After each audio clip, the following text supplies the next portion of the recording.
Bismillahirrahmanirrahim. Alhamdulillah. Assalamualaikum warahmatullahi wabarakatuh. Salam sejahtera. Salam UMS Campus Rahmah. Terima kasih saya ucapkan kepada para hadirin yang sudi hadir pada hari ini, sama ada secara fizikal di Galeri Chancellery UMS ataupun yang melihat kami sendiri secara live di Facebook rasmi Hospital Universiti Malaysia Sabah. Terima kasih kami ucapkan kerana sudi hadir pada sesi HUMS Talk Series kita pada hari ini yang bertajuk Sakit Belakang Mengganggu Rutin Harian dan Kerja Anda, Jom Rehab Bantu. Jadi sebelum memulakan majlis, saya ingin memohon jasa baik kepada para penonton yang melihat kami secara live di Facebook rasmi Hospital Universiti Malaysia Sabah untuk tekan butang like, share dan komen di pautan live ini agar lebih ramai lagi bersama dengan kita pada pagi ini dan mendapat manfaat bersama. Jadi sebelum kita memulakan majlis, saya perkenalkan diri dahulu. Nama saya Friska Azia Francis. Saya merupakan pegawai pemulihan perubatan cara kerja di Hospital Universiti Malaysia Sabah yang akan bertindak sebagai moderator anda yang pertama. Saya tidak keseorangan pada hari ini. Saya juga ditemani dengan rakan saya iaitu Puan Nurul Afika Fatin binti Ahmad yang merupakan juga seorang pegawai pemulihan perubatan fisioterapi di Hospital Universiti Malaysia Sabah yang akan bertindak sebagai moderator yang kedua. Apa khabar Puan Afika? Assalamualaikum, salam sejahtera, salam UMS Kampus Rahmah ya Puan Friska. Terima kasih kerana sudi menjadi rakan moderator saya pada hari ini. Ya, terima kasih juga Puan Afika. Alhamdulillah. Baiklah Puan Afika, ramai juga yang tertanya-tanya apakah itu HUMS to you? Okey. Jadi HUMS to you ini merupakan satu inisiatif Hospital Universiti Malaysia Sabah dalam memperkenalkan perkhidmatan-perkhidmatan yang terdapat di dalam hospital UMS itu sendiri. Jadi bagaimanakah dia memperkenalkan perkhidmatan-perkhidmatannya ialah dengan mengadakan pameran di bangunan Chancellery UMS. Jadi kepada mereka yang berdekatan atau yang berada di sekitar bangunan Chancellery ini, marilah sama-sama untuk turun dan menyaksikan sendiri apakah perkhidmatan yang terdapat di dalam Hospital Universiti Malaysia Sabah itu sendiri. Selain daripada itu, kami bukan sahaja di sini. HUMS to you ini ada satu lagi di mana dia bergerak secara mobile ke fakulti-fakulti di sekitar UMS. Jadi sekiranya ingin mengetahui di manakah HUMS berada pada minggu tersebut, silalah pergi ke laman Facebook rasmi Hospital Universiti Malaysia Sabah untuk mendapatkan tarikh-tarikh yang telah pun ditetapkan oleh pihak HUMS. Jadi untuk pengetahuan semua lah minggu ini kami dimaklumkan bahawa HUMS Studio berada di Jabatan Pembangunan dan Penyelenggaraan UMS iaitu di JPP. Jadi untuk kaki tangan, JPP bolehlah mendapatkan kami di sana dan melihat sendiri apakah perkhidmatan yang ditawarkan, serta boleh juga mendapatkan pakej-pakej saringan kesihatan untuk yang disediakan oleh pihak UMS sendiri, pihak HUMS sendiri. Jadi Puan Afika, hari ini kita sangat bertuah lah kita diberikan oleh HUMS Studio satu slot di mana kita mengadakan perkongsian lah pada hari ini. Jadi mungkin Puan Afika boleh ceritakanlah serba sedikit tentang mengenai latar belakang Jabatan Rehab ni. Saya rasa mungkin ramai lagi yang belum tahu kewujudan kita rehab ni di Sabah ni. Jadi Puan Afika tolong ceritakan serba sedikit tentang latar belakang Jabatan Perubatan Rehabilitasi HUMS. Dipersilakan Puan Afika. Terima kasih Puan Friska, sangat berkobar-kobar mempromosikan HUMS to you yang merupakan inisiatif Hospital UMS. Tapi sebelum tu saya ceritakan salah satu jabatan yang berada di bawah HUMS. Jabatan Perubatan Rehabilitasi ini Puan Friska mula beroperasi daripada Mac 2021. Dari tahun lepas kita sudah mula beroperasi dan dia mempunyai 4 unit utama di bawah jabatan, iaitu yang pertama adalah unit pakar perubatan, unit fisioterapi, unit pemulihan cara kerja dan juga unit kejururawatan rehabilitasi. Walaupun hospital kita belum siap, tapi kita telah mempunyai 19 kaki tangan di bawah jabatan untuk memberikan perkhidmatan rehabilitasi di HUMS.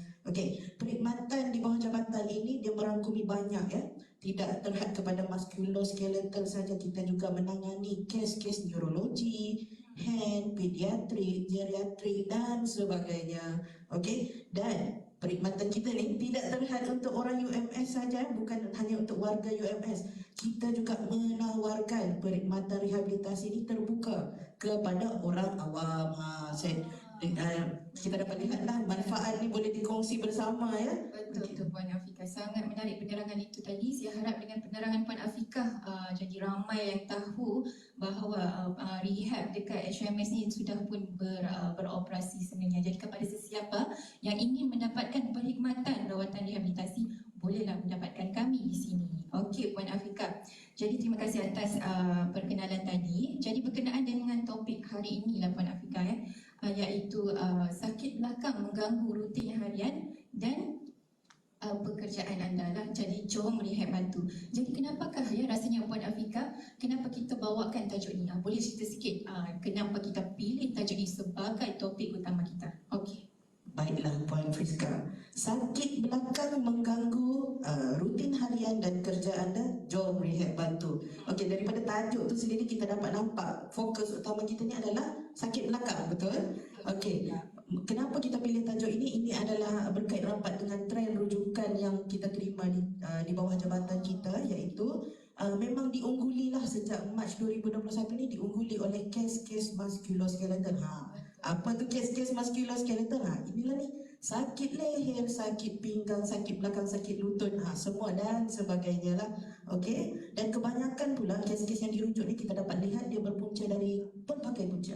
Salah satunya tu adalah posture, boleh jadi ergonomik, dan boleh juga disebabkan oleh kecederaan pekerjaan. Okey, dan oleh sebab itulah kita memilih tajuk ini dan kita bawakan bukan satu, bukan dua, tapi 3 pakar untuk bersama-sama kita mengupas isu ini dengan lebih mendalam. Betul tu Puan Afiqah, macam yang Puan Afiqah cakap tadi lah. Okey, pemilihan tajuk ini berdasarkan rujukan kita, rujukan di Jabatan Perubatan Rehabilitasi itu sendiri.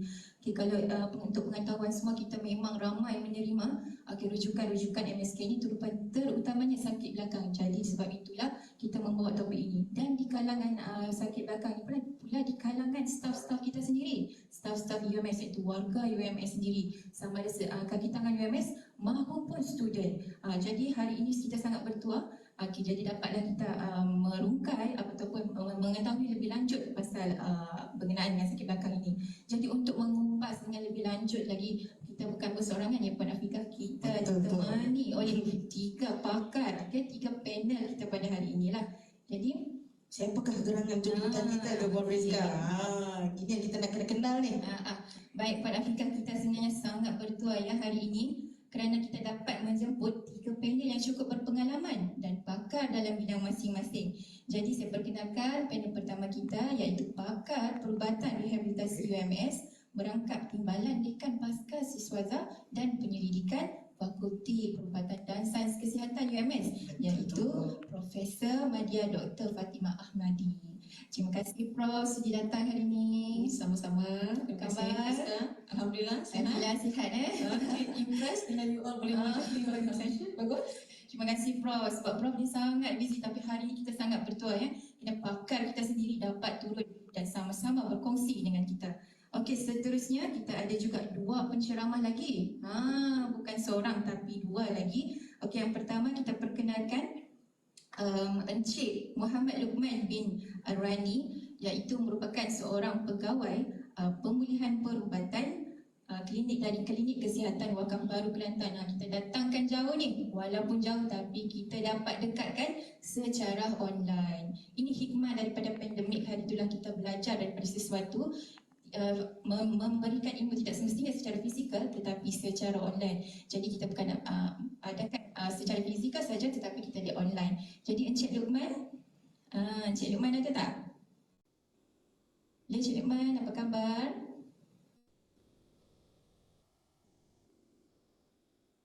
Encik Luqman boleh dengar? Okey, Encik Luqman secara dalam talian secara online. Okey, sebelum tu saya perkenal sikitlah. Encik Luqman merupakan pegawai perubatan pemulihan, pegawai pemulihan perubatan di Klinik Kesihatan Wakaf Baru Kelantan. Jauh ni daripada bumi Kelantan kita bawa hari ni Okey, seterusnya Puan Afika, kita ada satu lagi panel yang akan bersama dengan kita pada hari ini. Siapakah gerangannya Puan Afika? Dipersilakan Puan Afika, Okey. perkenalkan. Memang menarik Okey, untuk panel yang ketiga ni, kalau satu kita bawakan daripada UMS sendiri, lepas tu kita bawa dari Kelantan, jauh-jauh dari Kelantan sampai ke Sabah, dan seterusnya saya bawakan juga ini daripada UiTM, Puncak Alam Selangor jauh kita dekat kan, UiTM di hatiku. Saya perkenalkan Dr. Zarina binti Zahari. Assalamualaikum Doktor, sihat? Waalaikumsalam. Alhamdulillah sihat. Terima kasih Doktor sudi bersama-sama dengan kita hari ini untuk ulas topik menarik kita ya Doktor. Terima kasih. Alhamdulillah.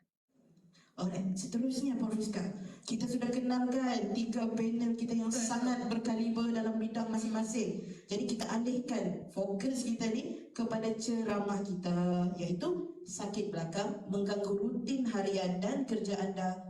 Jom rehat bantu. Okey, betul tu Puan Afika. Jadi kita terus kepada pakar perubatan rehabilitasi kita lah sendiri kita bertuah hari ni sebab kita pakar kita dapat turun hari ni. Okey. Jadi soalan yang pertama yang kita boleh ajukan kepada pakar perubatan kita adalah yang pertama sekali ya Prof. Apakah penyebab utama yang boleh membawa kepada sakit belakang ni? Ramai yang ingin tahu. Apakah penyebab-penyebab? Mungkin orang lebih tahu sakit belakang tapi tidak tahu puncanya. Jadi saya rasa pakar kita yang akan menerangkan soalan ini. Silakan Prof. Fatimah. Terima kasih banyak kepada Puan Fiska. Pertama sekali saya ingin ucapkan terima kasih banyak kepada Hospital UMS di atas kesudian untuk menjemput tim kita terutamanya, dan Alhamdulillah saya bersyukur dapat memberi perkongsian bersama dengan anda semua pada pagi ini. Satu usaha yang sangat baik oleh Hospital UMS, HUMSDU untuk menyampaikan, memberikan kesedaran, pemahaman berkaitan dengan perubatan dan kesihatan dalam apa-apa penyakit. Jadi berbalik kepada soalan Puan Fiska, apakah penyebab utama? Sebenarnya soalan yang sangat bagus sebab kita tengok seperti apa yang Puan Afika bagi tahu sebentar tadi, memang menjadi punca utama kepada ramai yang dapat MC, betul? Menjadi punca utama kenapa you all, anda semua berjumpa dengan mereka yang punya penyakit sakit belakang. Jadi kita kena tahu apakah puncanya. Kalau kita nak cakap secara kasar, rata-rata di kalangan kita, untuk makluman semua lah kan, dalam jangka masa hidup boleh dikatakan antara 60 ke 85% mesti akan dapat sekurang-kurangnya 1 kali sakit belakang. Tinggi betul Ya, saya boleh cakap terus terang lah, mesti kita akan dapat.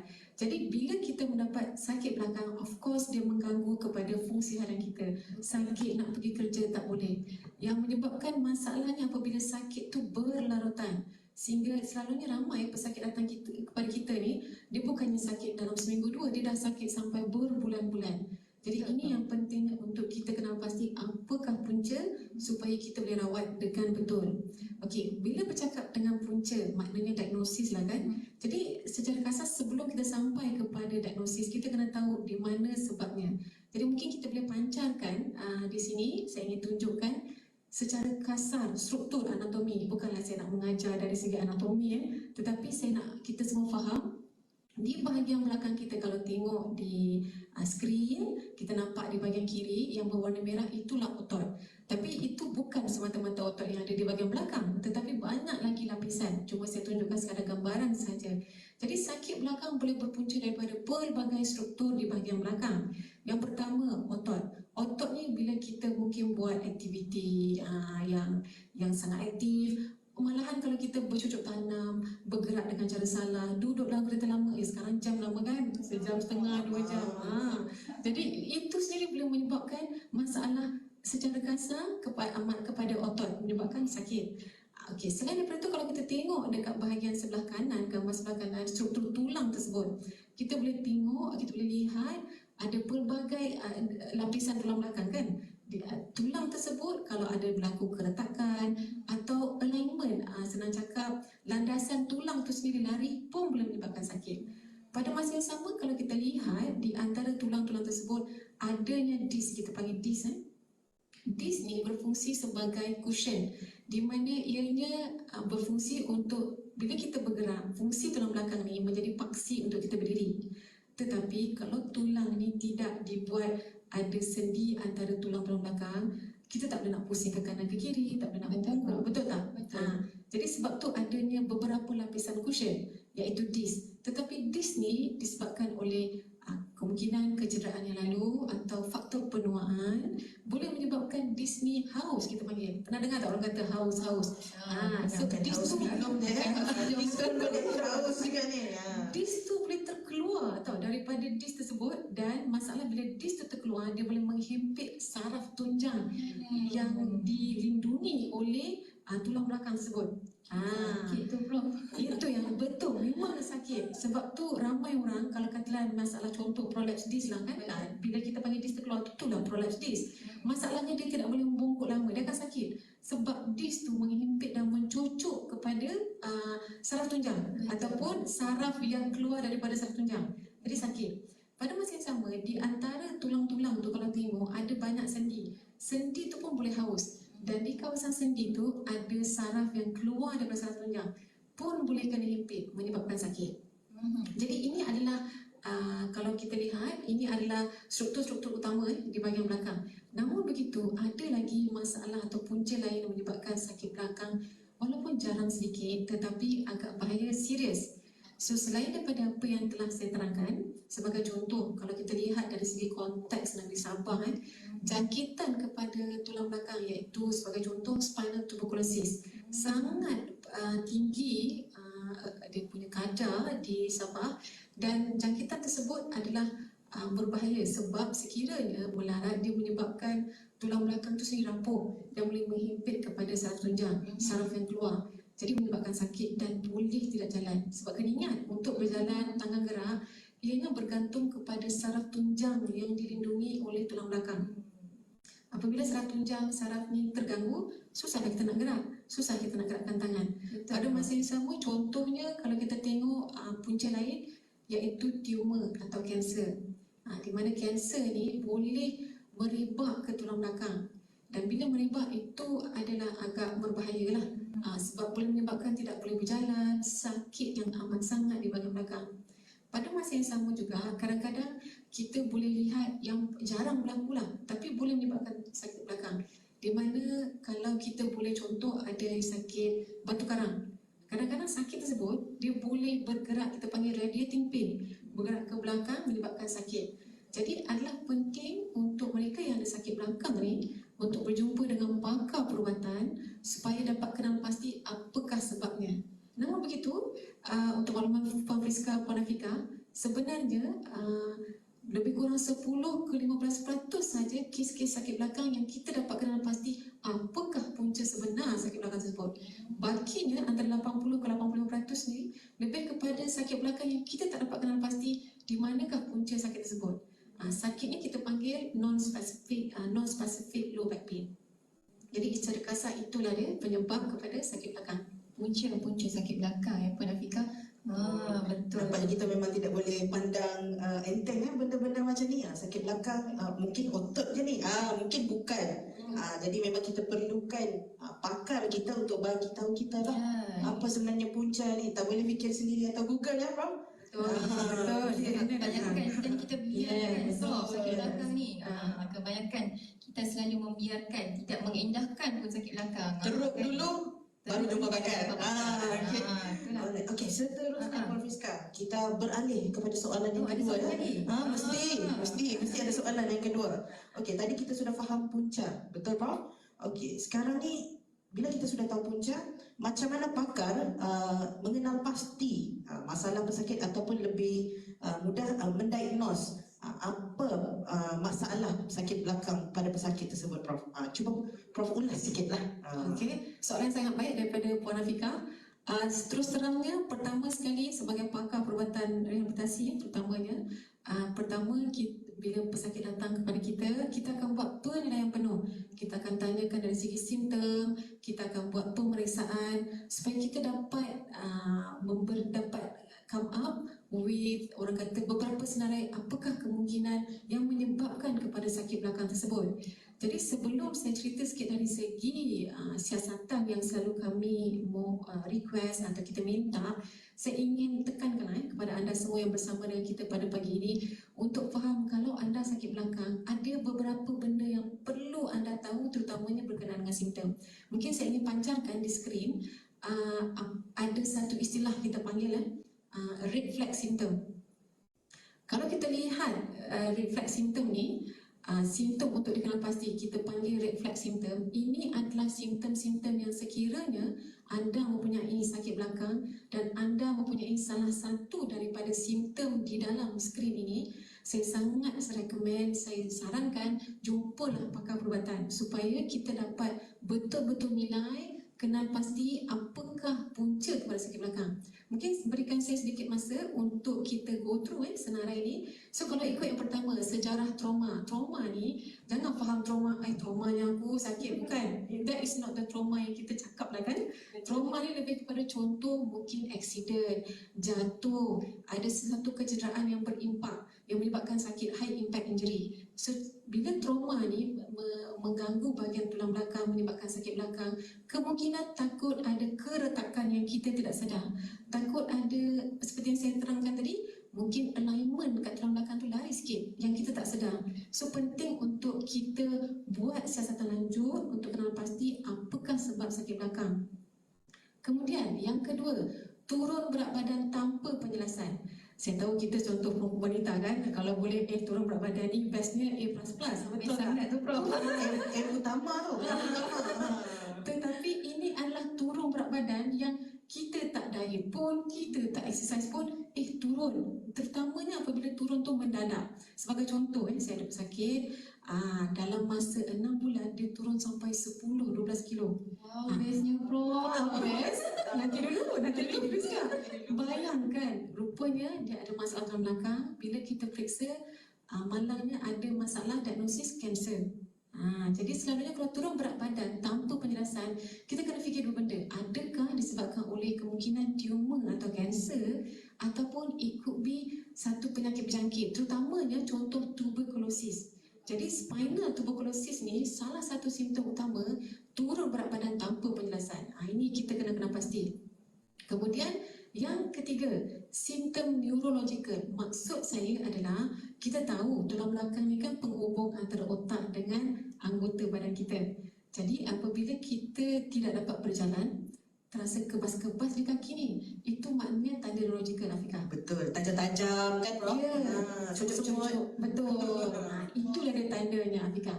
Jadi apabila ada tanda tersebut ni, cucuk-cucuk, tajam-tajam, ataupun tanda tiba-tiba susah jalan ni, nak angkat kaki pun susah. Terasa berat kan Prof? Betul. Ada tu macam tu.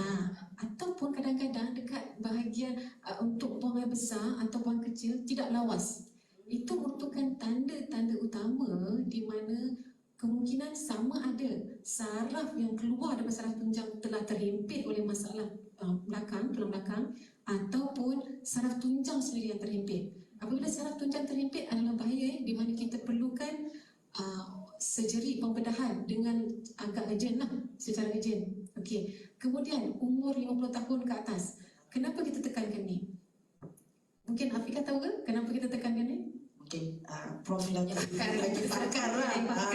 Okey. Secara kasar selalunya apabila kita berumur 50 tahun ke atas, selain daripada orang kata hausnya sendi kita di belakang, pada masa yang sama mereka ni juga boleh ada tendensi untuk contoh penyakit kanser tumor. Jadi sebab tu mereka berumur 50 tahun ke atas ni kita kena kenal pasti. Kalau mereka ada sakit belakang, kena datang kita periksa dan cek. Jangan fikir alah ni mak tak ada sakit belakang ni, sakit-sakit belakang sikit je ni, mak Biasalah sakit tua kan. Betul, kita kena kenal pasti. Kadang-kadang ada penyakit yang kita tak kesan pun, tapi rupanya ada di kalangan mereka yang berumur 50 tahun ke atas. Okey, kemudian demam. Bila kita cakap demam ni, bukan demam berpanjangan atau demam 2-3 hari macam COVID, tidak. Ini dia demam on and off, tapi berpanjangan. Contoh, malam ni demam, malam esok dia demam lagi, lepas tu tak demam, malam tulang demam. Jadi Punca juga ya Pak? ya, bila demam on and off ni, dia bukan punca kepada sakit belakang, tapi dialah tanda kepada sakit belakang tu kemungkinan disebabkan sama ada kanser ataupun infection. Contoh spinal tuberculosis. Jadi kalau ada simptom ni bersama dengan sakit belakang, kena datang jumpa kami untuk buat penilaian. Kemudian pada masa yang sama, bila kita ada sejarah pengambilan dadah ataupun steroid yang berpanjangan, dia boleh menyebabkan kepada masalah sakit belakang disebabkan kemungkinan dia mempunyai jangkitan sebenarnya yang menyebabkan kita tidak tahu. Menyebabkan jangkitan di tulang belakang dan sakit disebabkan risiko yang di sini, pengambilan dadah atau steroid. Dan yang terakhir sekali seperti yang saya katalah, kanser kan. Mungkin satu yang saya ingin tekankan sakit belakang yang disebabkan oleh kanser, kebanyakannya, majoritinya bukan kanser yang berasal dari tulang belakang. Tetapi kanser tu dia daripada tempat lain. Merebak lah dia kan? Yes, dia merebak ke tulang belakang. Contoh, kanser prostat. Contoh, even breast cancer. Jadi terutama kepada atau lelaki atau wanita yang telah berumur, ada pula sejarah kanser lalu, tiba-tiba sakit belakang. Silalah datang berjumpa dengan kami untuk kita buat penilaian penuh. Betul. Bila kita ada simptom ni, kita dah kenal pasti. Pada masa yang sama, selain daripada kita bertanya tentang sakit tersebut, kita kena tahu juga sakit tersebut. Akhir sekali baru kita boleh request apakah ujian yang boleh kita lakukan untuk kenal pasti punca. So antara ujian yang utama kita buat X-ray. X-ray dapat tengok tulang. Pada masa yang sama, kalau ada simptom-simptom neurological macam kebas-kebas, lemah sikit, kita akan buat MRI scan. Dan pada masa yang sama tengok kepada diagnosis lah yang kita boleh fikir kemungkinan ini kan penyakitnya untuk sakit belakang, baru kita laksanakan ujian darah. Okey. Sebab ramai juga lah kan Prof, ramai punya bila tahap sakit belakang tu yang diperlukan X-ray, yang diperlukan MRI, jadi perlu dibuat dua-dua ataupun satu sahaja, macam mana Prof? Macam sampai tahap mana yang dia boleh buat MRI, sampai tahap mana dia boleh buat X-ray Prof? Bagus, itu soalan yang sangat bagus. Okey, ini soalan daripada sakit. Betul.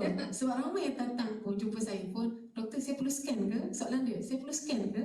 Okey, memang soalan yang bagus. Begini, secara kasar kita tengok kepada durasi sakit belakang tersebut, tempoh dia kena sakit belakang.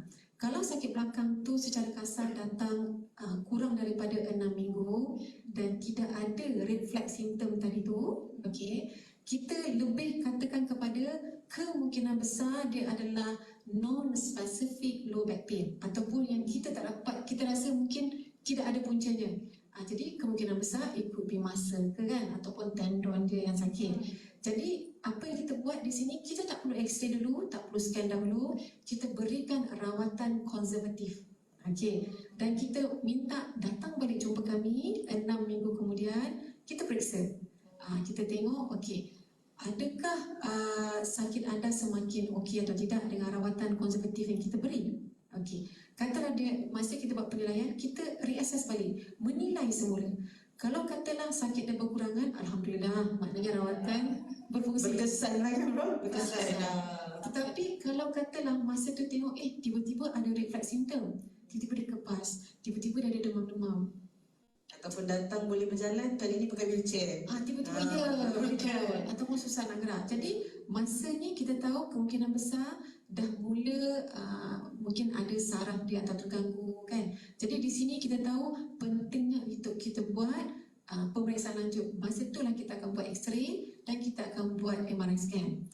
X-ray kadang-kadang ada kes doktor pakar rasa kita buat dulu, kita panggil baseline X-ray. Tujuannya terutama pada mereka yang dah berumur sikit, kita mungkin just nak tengok dari segi tulang dia saja. Sebab X-ray tak nampak saraf tunjang, tak nampak saraf. Betul. Betul tak?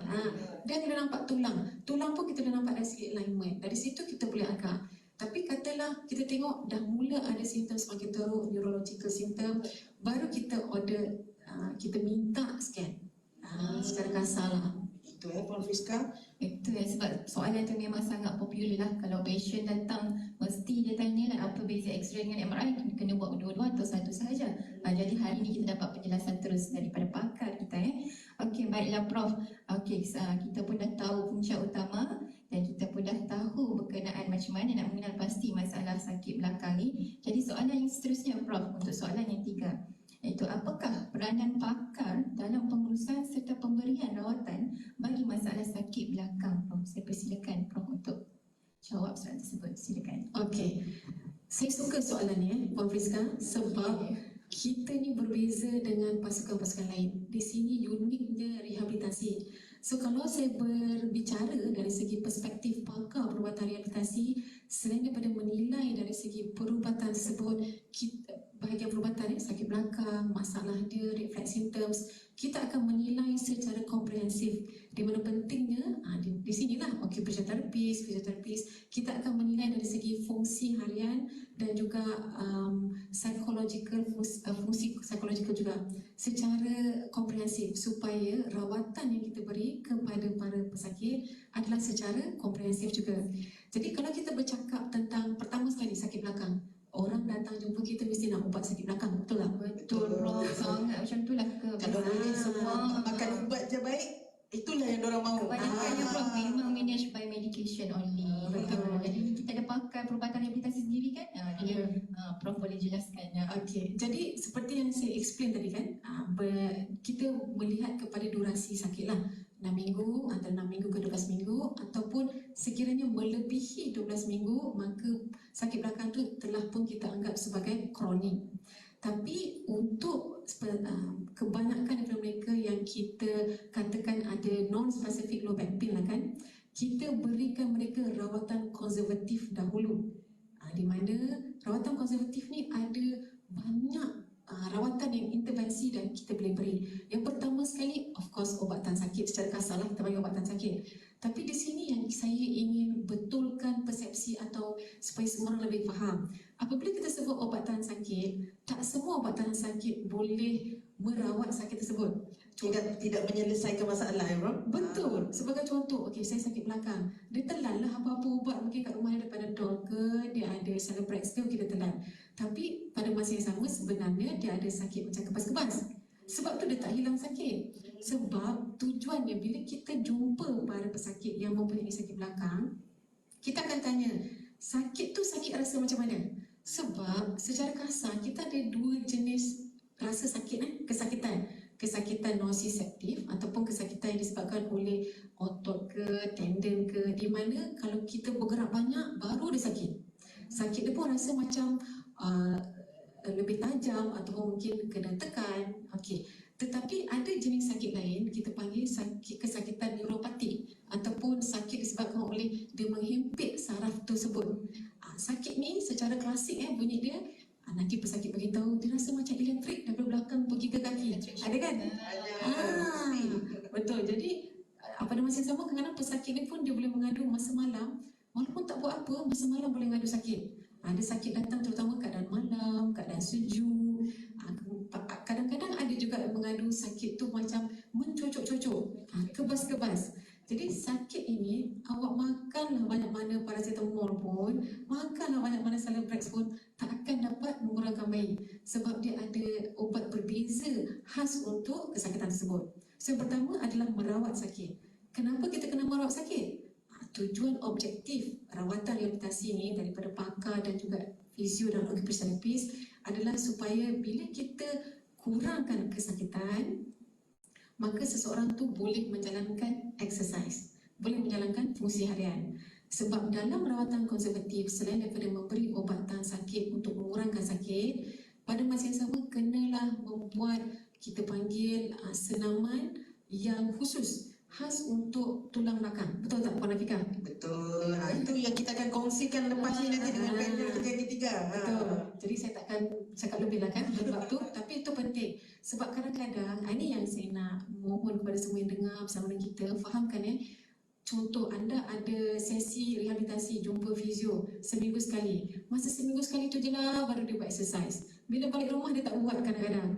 Jadi kita pastikan dalam rawatan konservatif kena melaksanakan rawatan diajar secara berkala berterusan di rumah. Pada masa yang sama penting, ini mungkin Puan Fiskal akan lebih arif ni, terutama dari segi pastikan duduk posisi yang betul. Macam kalau tengok saya duduk ni, kita tak boleh duduk begini kan. Dah lah kurang cantik pun ya, tapi tak boleh begini sebab kalau orang tu ada prolapse disc contohnya, disc tu boleh terkeluar lagi menghimpit. So kita kena duduk posture yang betul. Betul bro. Tu pun kita akan ada pakar dia tu Cik Luqman nanti. Ya betul. Sebab tu hari ini sangat menarik kan. Sangat komprehensif bro. Bagus. Okey. Kemudian pada masa yang sama kita ada juga spesifik kita panggil manipulasi spinal manipulation, di mana untuk rawatan konservatif ni kadang-kadang kita boleh berikan di bawah spinal manipulation ni kita panggil traction kan, traction di mana kita regangkan tulang belakang, ataupun kita boleh bagi contohnya dry needling. Sekiranya rawatan konservatif ni tidak berjaya, ataupun mungkin kurang daripada tahap sakit ni, mungkin kita tanya tau pada pesakit, mungkin pada mereka yang ada sakit belakang ni mungkin tahulah contoh bila doktor tanya, okey, antara 0 ke 10, berapakah tahap sakit kamu bila sakit teruk sangat? 10 tu tahap sakit yang sangat sakit, 0 tu tidak sakit langsung. Jadi itu cara kita nak monitor juga salah satu kaedah yang mudah. So kalau katalah kita beri rawatan konservatif ni tetapi tidak berjaya atau tidak menurunkan banyak tahap sakitnya, mungkin kita akan berikan kita panggil rawatan yang lebih sedikit invasif. Okey, mungkin saya boleh kongsikan, kita buka pancaran sedikit.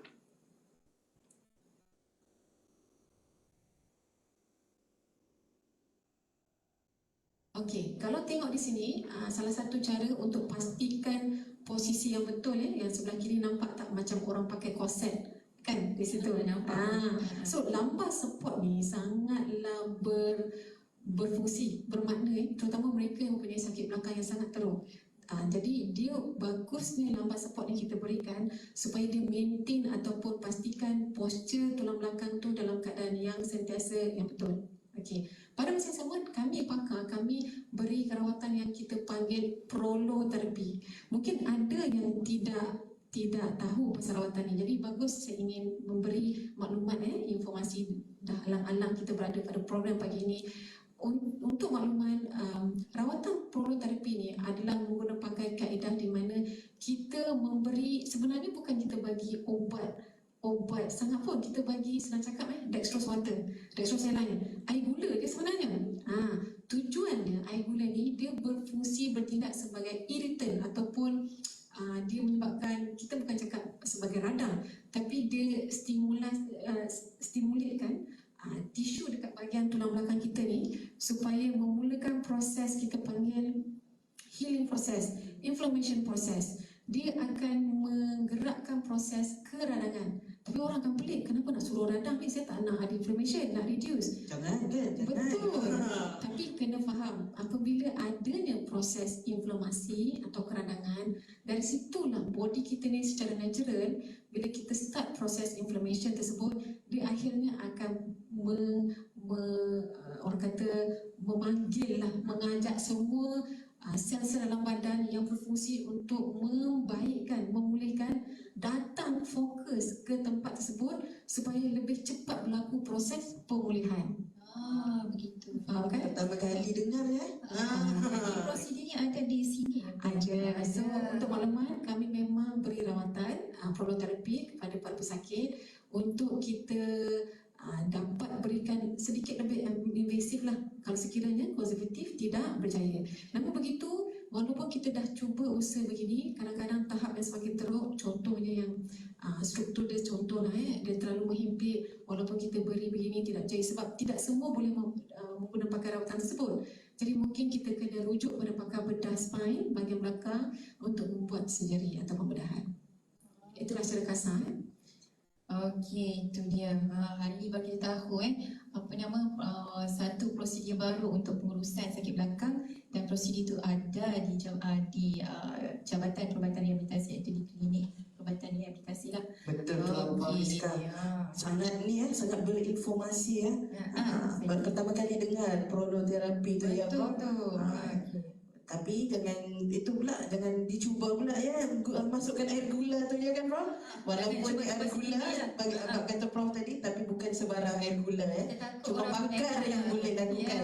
Alright. Okey, sekarang kita sudah tahu punca, diagnose dan peranan pakar. Sekarang ni kita mau tahu pula, kalau kita perlu dapatkan rawatan ni kan, di mana dan bagaimana Prof kita boleh dapatkan rawatan perkhidmatan pakar rehabilitasi ni? Ke mana kita perlu pergi? Okey, dah alang-alang Puan Afiqah tanya ni, saya promote lah sikit kan. Okey, untuk makluman semualah kan, di dalam negeri Sabah kita ada 8 pakar perubatan rehabilitasi. Setakat ini alhamdulillah semakin bertambah. Namun begitu masih tidak mencukupi untuk merawat keseluruhan negeri Sabah. Secara kasar di dalam UMS kita ada 2 pakar perubatan rehabilitasi, tetapi di bawah Kementerian Kesihatan Malaysia ada 4 yang berada di dalam Hospital Kuala Elizabeth dan juga 2 yang berada di hospital di Sanakan iaitu Hospital Duchess of Kent. Jadi secara kasar kami memang bersama-sama dengan seluruh pasukan rehabilitasi untuk memberikan rawatan komprehensif, dan seperti yang Puan Afiqah saya rasa telah memberikan masa mula bicara tadi, bukan sekadar sakit belakang ni, kami cover pelbagai jenis penyakit yang memberi masalah dari segi ketidakupayaan ataupun kurang upaya, memang kami akan tolong sebanyak boleh. So boleh di sini pakar perubatan rehab kami menjalankan perkhidmatan rehabilitasi di Poliklinik Kingfisher di mana pakar memberikan rawatan. Tetapi untuk tim-tim fisioterapis dan okupasional alhamdulillah di atas kebenaran Dekan Fakulti Perubatan Rasian Kesihatan Profesor Dr. Muhammad Safri Jeffrey, beliau telah izinkan untuk kami menjalankan rawatan komprehensif di Fakulti Perubatan Rasian Kesihatan. Betul tak? Ya, terima kasih. Okey. Jadi seterusnya Pak Afiqah, kita dah tahu di mana dan bagaimana cara itu kita mendapatkan servis perkhidmatan pakar perubatan rehabilitasi itu sendiri. Betul. Kita sudah hampir ke soalan terakhir lah. Kira ini soalan orang kata penutup lah untuk ceramah daripada Prof. Madia Fatimah Ahmedi. Okey, Prof, sebelum kita berakhir mungkin ada sedikit ulasan atau tips lah kan Puan Friska kepada pesakit. Contohnya, diorang ni sudah ada masalah, sekarang ni memang tengah sakit tapi belum lagi dapat untuk berjumpa dengan pakar. Sebelum tu apa tindakan dan yang diorang perlu lakukan lah sebelum dapat appointment dengan pakar ni, apa yang diorang perlu buat dahulu? Okey, ini soalan yang sangat bagus lah sebagai tips lah kan. Selalunya pesakit ni mereka yang ada masalah sakit belakang ni, sebelum jumpa pakar perubatan ni, selalu mereka dah jumpa doktor-doktor di klinik-klinik kesihatan, di GP, dan selalunya mereka dah ada dapat ubatan sakit. Tetapi sakit tu berlarutan, betul tak?